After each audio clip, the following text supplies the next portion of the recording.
Kosova, sikurse edhe shumë vende me nivel të ngjashëm zhvillimi, është në një lloj kurthi që pengon të realizojë një rritje më të madhe ekonomike për të cilën ka nevojë. Për disa dekada, rritja ekonomike në Kosovë bazohet në rritjen e konsumit. Rritja e konsumit proporcionalisht e rrit importin dhe kjo frenon rritjen ekonomike. Shumë parametra japin indikacione për një ambient jo të favorshëm për investime në Kosovë. Anketa e Institutit Reinvest, realizuar me mbi 500 ndërmarrje, dëshmon këtë fakt. Vetëm 28.5% të anketuarve e vlerësojnë të favorshëm dhe shumë të favorshëm ambientin e të bërit biznes në Kosovë. Kosova ka mesatarën më të lartë të pjesës së investimeve si përqindje e produktit vendor bruto në Ballkanin Perëndimor, që arrin mbi 1/3.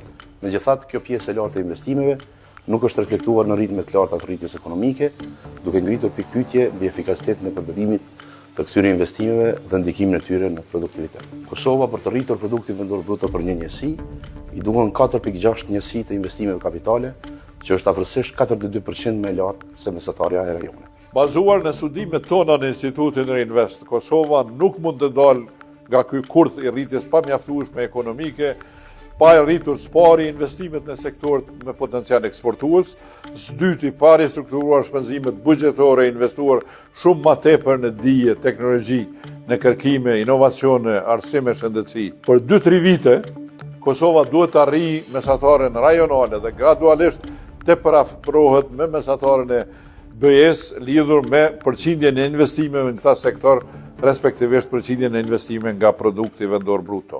Ambienti pa favorshëm i të bërit biznes krijon pasiguri të mëdha për sektorin privat dhe determinon vëllimin e investimeve. Këtë dëshmojnë të dhënat në vjem. Në një, mbi 3/4 të investimeve të huaja janë në sektorët jo produktiv. Në 2, sipas Bankës Botërore, pjesëmarrja e investimeve të bizneseve të Kosovës në tregjet e huaja është 2% e bruto produktit vendor. Dhe në 3, struktura teknike e investimeve ende dominohet nga investimet në toka dhe ndërtesa, ndërsa investimet në teknologji dhe hulumtim dhe zhvillim mbesin krahasimisht të ulta. Shkaqet për efikasitetin e ulët të investimeve përfshin produktivitetin ende të ulët, nivelin e shfrytëzimit të kapaciteteve, i cili rezulton të jetë rreth 60%, strukturën sektoriale të pavlefshme të investimeve, si dhe stërgjatjen e zbatimit dhe aktivizimit të projekteve investive.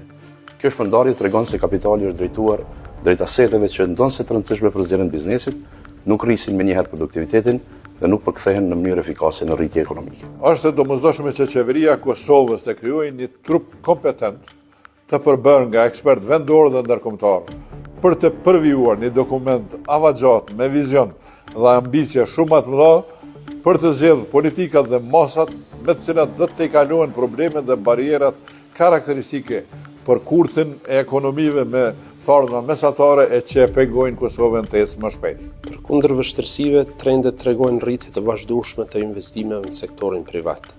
Parashikimet për të ardhmen janë gjithashtu pozitive.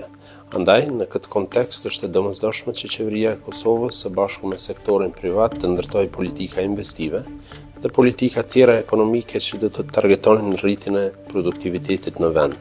Kjo është kritike për kongrueshmërinë e bizneseve dhe rritjen ekonomike të vendit. Krahas kësaj, megjithëse buxhetimi i investimeve kapitale nga buxheti i shtetit ka shfaqur një rritje domethënëse, realizimi i këtyre investimeve ka mbetur shumë prapa.